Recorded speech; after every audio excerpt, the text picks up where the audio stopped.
Hey, hello guys, how you doing? It's me again, Sweetestcakes and more. So right here, I'm making a very detailed but simple and easy to understand chocolate cake. So right now, I'm going to mention my ingredients I have here. So I have the flour. I've sieved this for, I sieved it 3 times. I have eggs, 2 eggs right here. I have cocoa powder. I have my baking soda with salt. I measured it here. Baking soda and the salt in the pink cup. I have my sugar. I have my veg oil.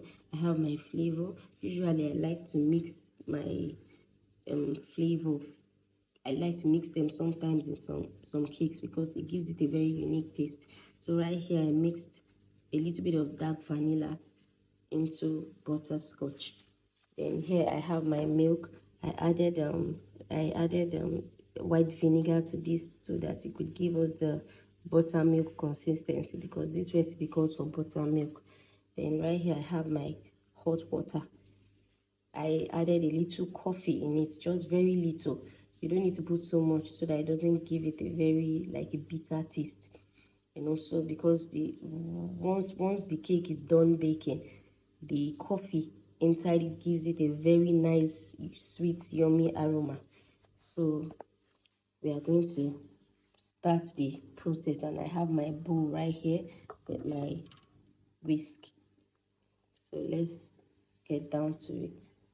So now in this bowl, I added my sugar, my eggs, and my veg oil. So we're just going to stir it properly together. We're just going to stir it properly.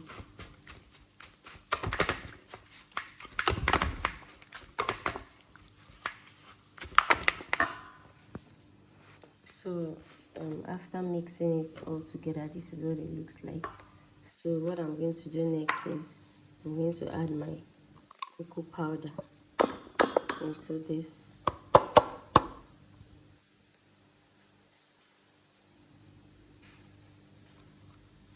Then I'm going to add a little bit of milk, just very little, just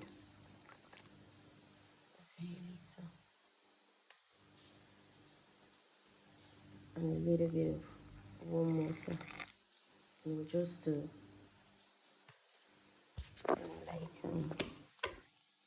melt the cocoa powder properly. So I'm done mixing the cocoa powder into the egg mixture. So right now I'm going to add my baking soda and my salt into the flour. I'm just going to stir and mix it up together. I use a spoon to do this, a spatula. So now I'm going to add in your flour. I'm going to put everything. I'm going to put everything into the batter. Then you mix properly for like, let's say, a minute to incorporate nicely. So I'm done mixing the flour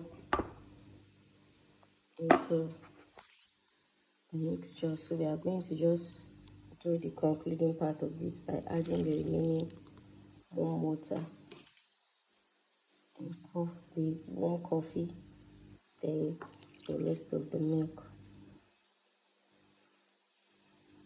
Then we're going to add our flavor.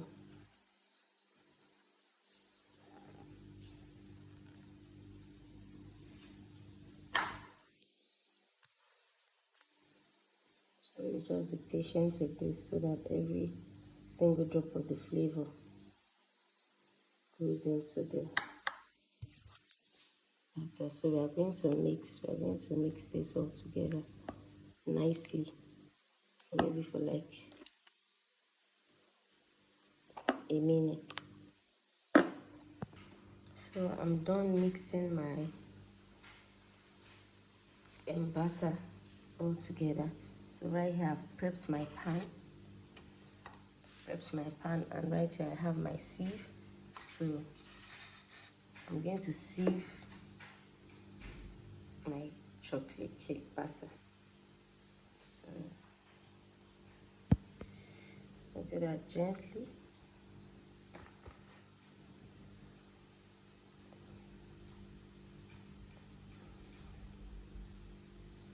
Then you have to slow down a bit. So what you have on the sieve goes inside. Once it goes inside properly, you can add to it again like this. When you have enough on the sieve, then you pause.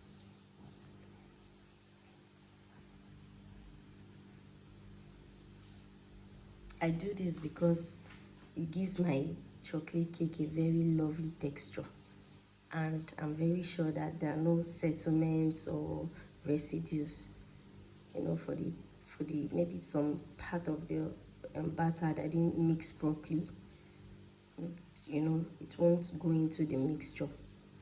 That way the sieve is going to trap it. So by the time you are done baking and it comes out of the oven, it gives it a very, very, very smooth, you know, texture, smooth, soft, and yummy texture. So you're going to do this until all of it goes into the pan. So we are done sieving. Can you see we have some residues in here, like, you know, some tiny little sugar, pieces of sugar, and I'm seeing like some strands of sack. Obviously, I think this came from the sugar. The strands of maybe sack came from the sugar. You know, sometimes whenever we go out to source for baking items, you know, we get to buy the ones from the bags. We get to buy it and get it measured. So if the bags were not cut properly, like open, if they don't open the bags properly, some little strands of sack could fall into either the flour or the sugar. And you know, since you can't really sieve sugar in a sieve like conveniently, I would advise, if you are doing recipes like red velvet and vanilla, that red velvet and chocolate cake that can be so light, I would advise you sieve. And aside sieving, this method gives you a very, very soft and fluffy cake. So I'm going to take it into the oven. I'll put it into the oven. So this should bake for like an hour. So I'll be right back. Our chocolate cake is out of the oven. You know, I had to flip it over so that it can get cold properly. So you can see how moist and yummy it looks. No issues. Very yummy and moist. So I hope you try out this recipe and give me your feedback. Thanks for watching. Bye.